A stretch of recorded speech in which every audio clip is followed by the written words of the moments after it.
தமிழ்நாட்டில் டெங்கு பாதிப்பால் மேலும் ஒருவர் உயிரிழந்ததால் நடப்பாண்டில் மட்டும் உயிரிழப்பு எண்ணிக்கை 5ஆக அதிகரித்துள்ளது. மாநிலம் முழுவதும் டெங்கு பாதிப்பு இருந்து வரும் நிலையில் இதுவரை 12,600 பேர் பாதிக்கப்பட்டுள்ளனர். டெங்கு பாதிப்பால் நடப்பாண்டில் ஏற்கனவே 4 பேர் உயிரிழந்தனர். இந்நிலையில் செங்கல்பட்டு மாவட்டத்தைச் சேர்ந்த 37 வயது ஆண் ஒருவர் தற்போது டெங்கு பாதிப்பால் உயிரிழந்துள்ளார். காய்ச்சலால் பாதிக்கப்பட்டு கடைசி நேரத்தில் மருத்துவமனைக்கு வந்ததால் உயிரிழந்ததாக மருத்துவத்துறை விசாரணையில் தெரியவந்துள்ளது. காய்ச்சலால் பாதிக்கப்பட்டவர்கள் உடனடியாக மருத்துவமனையை அணுகி சிகிச்சை பெறவும் மருத்துவத்துறை அறிவுறுத்தியுள்ளது. காய்ச்சலுக்கு தானாக வீடுகளில் மருந்துகளை எடுத்துக் கொள்ள வேண்டாம் எனவும் பொது சுகாதாரத்துறை இயக்குநர் செல்வ விநாயகம் அறிவுறுத்தியுள்ளார்.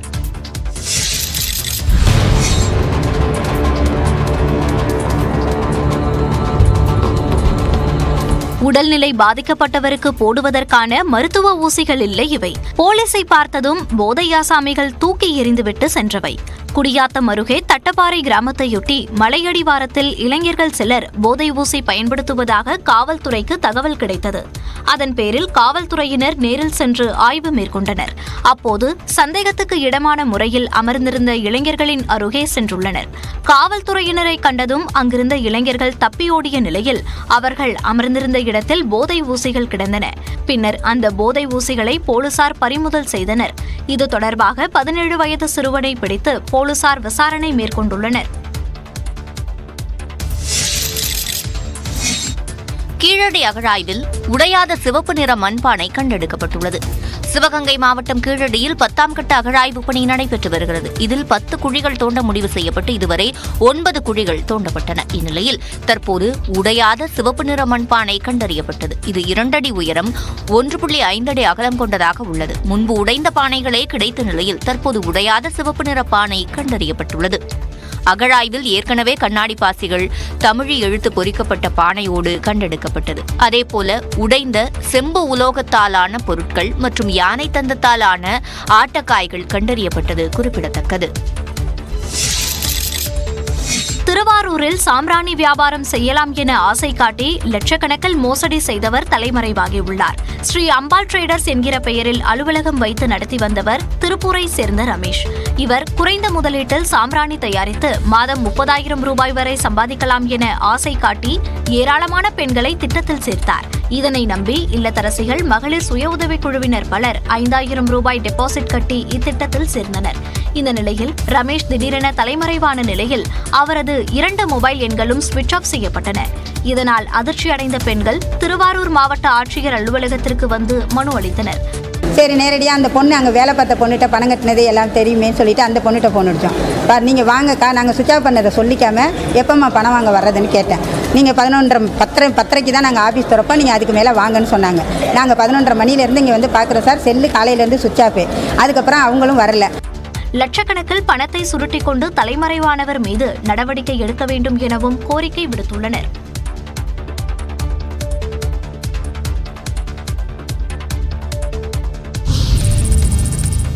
ஆதார் கார்டுகளை இலவசமாக புதுப்பிப்பதற்கான கால அவகாசம் டிசம்பர் 14 வரை நீட்டிக்கப்பட்டுள்ளது. ஆதார் கார்டு எடுக்கப்பட்டு 10 ஆண்டுகளை கடந்தவர்கள் தங்களது கார்டுகளை புதுப்பிக்க வேண்டும் என ஆதார் ஆணையம் உத்தரவிட்டுள்ளது. அந்த வகையில் புகைப்படம், கைரேகை, கருவிழி, முகவரி, செல்போன் எண், பெயர், பிறந்த தேதி உள்ளிட்டவற்றை மக்கள் திருத்தம் செய்து வருகின்றனர். செப்டம்பர் 14ஆம் தேதி வரை இலவசமாக புதுப்பிப்பு செய்யலாம் என்றும் அதன் பிறகு 50 ரூபாய் கட்டணம் செலுத்தி புதுப்பிக்கலாம் என்றும் தெரிவிக்கப்பட்டிருந்தது. ஆனால் செப்டம்பர் 14க்குள் புதுப்பிக்காவிட்டால் ஆதார் செல்லாது என பரவிய தவறான தகவலால் பல மையங்களில் ஆதாரை புதுப்பிக்க மக்கள் கூட்டம் அலைமோதியது. இந்நிலையில் ஆதார் கார்டுகளை இலவசமாக புதுப்பிப்பதற்கான கால அவகாசம் மேலும் 3 மாதங்களுக்கு நீட்டிக்கப்பட்டுள்ளது. அதன்படி டிசம்பர் 14ஆம் தேதி வரை பொதுமக்கள் இலவசமாக ஆதாரை புதுப்பிக்கலாம் என தெரிவிக்கப்பட்டுள்ளது.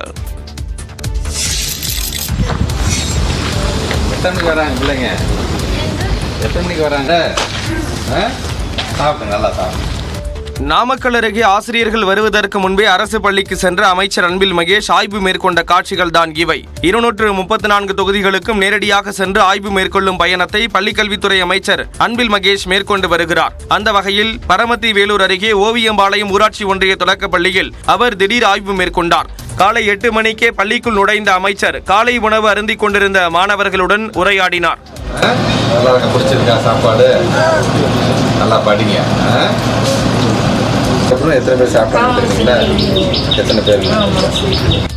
ஆசிரியர்கள் யாரும் அந்நேரத்தில் வராத காரணத்தால் பள்ளி முழுவதும் சுற்றி பார்த்து ஆய்வு மேற்கொண்டார். காலை உணவு பணியாளர் துர்கா மட்டுமே பள்ளியில் இருந்ததால் அவர் மட்டுமே அமைச்சரின் கேள்விகளுக்கு பதிலளித்தார். மாணவர்களிடம் கற்றல் குறித்து ஆய்வு செய்த போது மாணவர்கள் திருக்குறள் கூறினர். திருக்குறள் சொல்றீங்களா?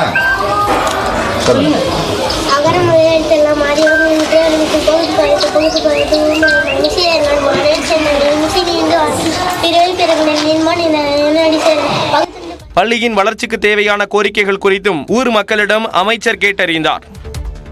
உச்சநீதிமன்ற தலைமை நீதிபதி இல்லத்தில் நடந்த விநாயகர் சதுர்த்தி விழாவில் பிரதமர் பங்கேற்றது கலாச்சாரத்தின் ஒரு பகுதியே என பாஜக விளக்கம் அளித்துள்ளது.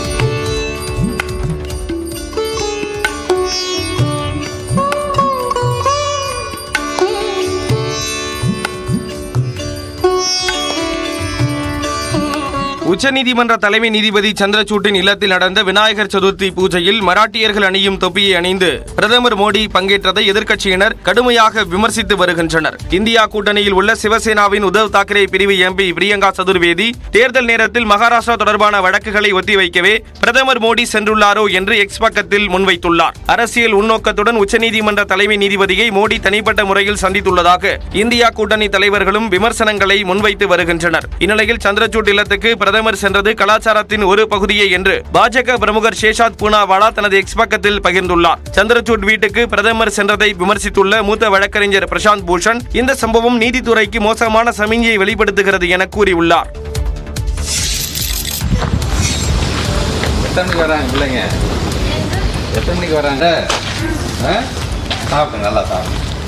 நாமக்கல் அருகே ஆசிரியர்கள் வருவதற்கு முன்பே அரசு பள்ளிக்கு சென்ற அமைச்சர் அன்பில் மகேஷ் ஆய்வு மேற்கொண்ட காட்சிகள் தான் இவை.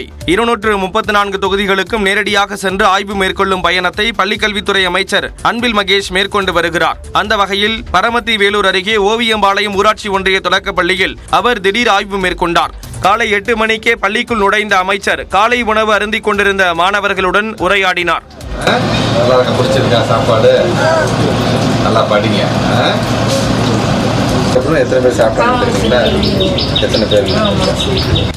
ஆசிரியர்கள் யாரும் அந்நேரத்தில் வராத காரணத்தால் பள்ளி முழுவதும் சுற்றி பார்த்து ஆய்வு மேற்கொண்டார். காலை உணவு பணியாளர் துர்கா மட்டுமே பள்ளியில் இருந்ததால் அவர் மட்டுமே அமைச்சரின் கேள்விகளுக்கு பதிலளித்தார். மாணவர்களிடம் கற்றல் குறித்து ஆய்வு செய்த போது மாணவர்கள் திருக்குறள் கூறினர். திருக்குறள் சொல்றீங்களா?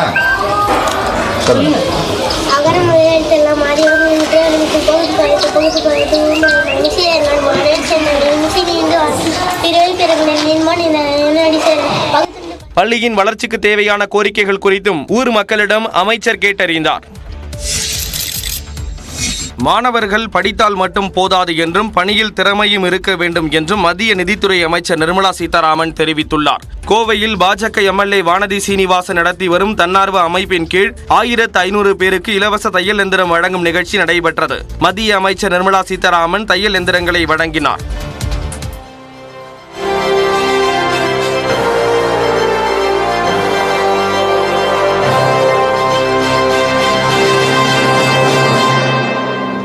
பெண்களின் வாழ்க்கை முன்னேற்றத்திற்காக மத்திய அரசு பல்வேறு திட்டங்களை அமல்படுத்தி உள்ளதாக மத்திய நிதித்துறை அமைச்சர் நிர்மலா சீதாராமன் தெரிவித்தார். அதாவது படிச்சு முடிச்சா மாத்திரம் போராது, உங்களுக்கு அந்த வேலையில போய் சேர்ந்த பிறகு என்ன பண்ணணும்ன்றது புரியணும். புரிஞ்சதோடு இல்லாம அதை எடுத்து செயல்படுறதுக்கான திறமையும் தன்னம்பிக்கையும் இருக்கணும். அந்த எம்ப்ளாயபிள் ஸ்கில் இல்லாம எத்தனையோ படித்த இளைஞர்கள் கூட இன்னைக்கு என்னங்க நானும் என்ஜினியர் தான், நானும் படிச்சிருக்கேன், எனக்கு வேலை கிடைக்க மாட்டேங்குது, வேலையை அமர்த்த மாட்டேங்கிறாங்க யாருமே அப்படின்னு பேசுறாங்க. இத்திட்டத்தை செயல்படுத்திய எம்எல்ஏ வானதி சீனிவாசனுக்கு அமைச்சர் நிர்மலா சீதாராமன் நன்றியும் கூறினார். கடந்த ஆண்டு பாஜகவில் ஐக்கியமான முன்னாள் எம்பி மைத்ரேயன் அதிமுக பொதுச் செயலாளர் எடப்பாடி பழனிசாமியை திடீரென சந்தித்துள்ளார். சென்னை பசுமை வழிச்சாலையில் உள்ள எடப்பாடி பழனிசாமியின் இல்லத்தில் இந்த சந்திப்பு நடைபெற்றது. சந்திப்பு குறித்து தெரிவித்த மைத்ரேயன் இது மரியாதை நிமித்தமான சந்திப்புதான் என தெரிவித்துள்ளார். பாஜகவில் தனது அரசியல் வாழ்க்கையை தொடங்கிய மைத்ரேயன் 2000ஆம் ஆண்டு ஜெயலலிதா முன்னிலையில் அதிமுகவில் இணைந்தார். சில ஆண்டுகள் அதிமுக மாநிலங்களவை உறுப்பினராக பதவி வகித்தார். ஜெயலலிதாவின் மறைவுக்கு பிறகு ஓபிஎஸ் மற்றும் இபிஎஸ் என இருதரப்புக்கும் மாறி மாறி ஆதரவு தெரிவித்து வந்த அவர் அதிமுகவிலிருந்து 2022ஆம் ஆண்டு எடப்பாடி பழனிசாமியால் நீக்கப்பட்டார். கடந்த ஆண்டு மீண்டும் பாஜகவில் ஐக்கியமான மைத்ரேயன் அக்கட்சியில் அதிருப்தியில் இருந்ததாக கூறப்படுகிறது. இந்த நிலையில்தான் அதிமுக பொதுச் செயலாளர் எடப்பாடி பழனிசாமியை திடீரென சந்தித்துள்ளார். உச்சநீதிமன்ற தலைமை நீதிபதி இல்லத்தில் நடந்த விநாயகர் சதுர்த்தி விழாவில் பிரதமர் பங்கேற்றது கலாச்சாரத்தின் ஒரு பகுதியே என பாஜக விளக்கம் அளித்துள்ளது.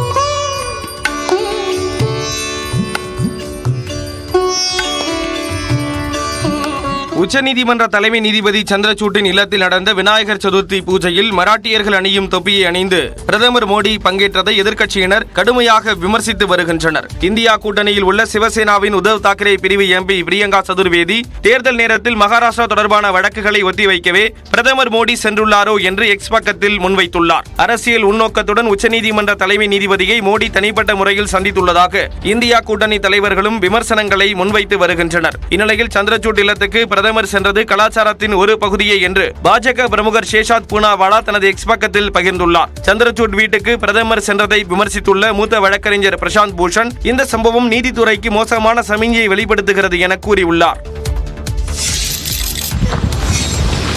எத்தனை மணிக்கு வராங்க பிள்ளைங்க? எத்தனை மணிக்கு வராங்க? சாப்பிட்டு நல்லா சாப்பிட்டு. நாமக்கல் அருகே ஆசிரியர்கள் வருவதற்கு முன்பே அரசு பள்ளிக்கு சென்ற அமைச்சர் அன்பில் மகேஷ் ஆய்வு மேற்கொண்ட காட்சிகள் தான் இவை.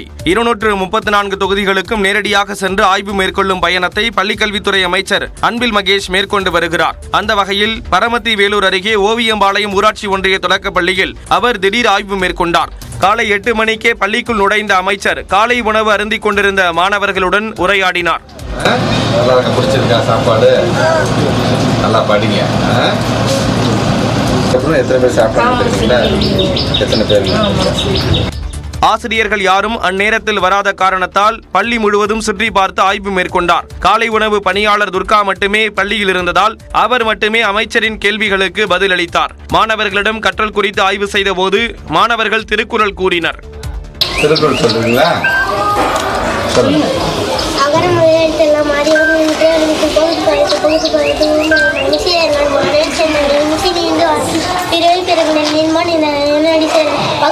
பள்ளியின் வளர்ச்சிக்கு தேவையான கோரிக்கைகள் குறித்தும் ஊர் மக்களிடம் அமைச்சர் கேட்டறிந்தார்.